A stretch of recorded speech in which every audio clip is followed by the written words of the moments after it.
গতকাল আমার টোটোর চালার উপরে এই যে ইটের চালটা আছে সেইখানে কিছু হনুমান লাফিয়ে ভেঙে দিয়েছে। এমনই অবস্থা, ভেঙে দিয়েছে। যে কোনো মুহূর্তে এটা ভেঙে পড়ে যেতে পারে, পড়লে টোটোর চাল কিছু আর থাকবে না, পুরো টোটোটাই নষ্ট হয়ে যাবে। সেই কারণে এটাকে ঠিক করতে হবে। পুরোটা ঠিক করতে গেলে অনেক টাকা খরচা আছে। সেই কারণে শুধুমাত্র একটা দুটো বাঁশ চেঞ্জ করে, মানে এই জায়গাটা যদি একটা বাঁশ একদম নিচু পর্যন্ত দিয়ে দেওয়া যায় তাহলে তাহলে মোটামুটি এটা এখনের মতো থেকে যাবে। সেই কারণে একটা বাঁশের খোঁজ করতে হচ্ছে। দেখলাম যে বাড়িতে কোনো বাঁশ আছে কি না, বাঁশ নেই, সব নষ্ট হয়ে গেছে। তাই নতুন বাঁশ কিনে তবে লাগাতে হবে। তো নিজেরা তো পারবো না, মিস্ত্রি দিয়ে এটা করাতে হবে। দেখি মিস্ত্রি খুঁজে দেখি কোথায় পাই, দিয়ে এই চালাটাকে ঠিক করতে হবে। বেশিরভাগ বাঁশই খারাপ হয়ে গেছে, তো এই সব বাঁশ সারাতে গেলে অনেক টাকা খরচা।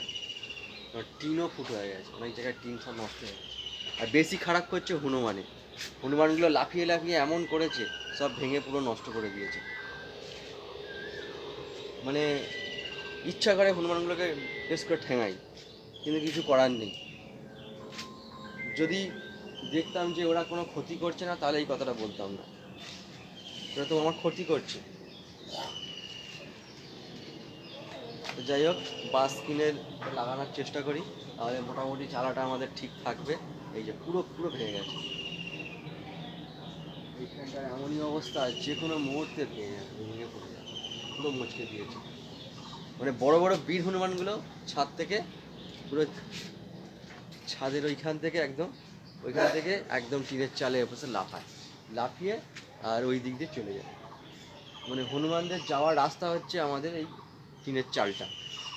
যাই হোক, ক্ষতি না করলে আমি এর কথা বলতাম না, এর ব্যবস্থা করতে হবে। কম টাকা খরচা, পুরো টিনগুলোকে পর্যন্ত নষ্ট করে দিয়েছে এমন। তো যাই হোক, এটাকে সারিয়ে তোমাদেরকে দেখাবো কীভাবে সারালাম।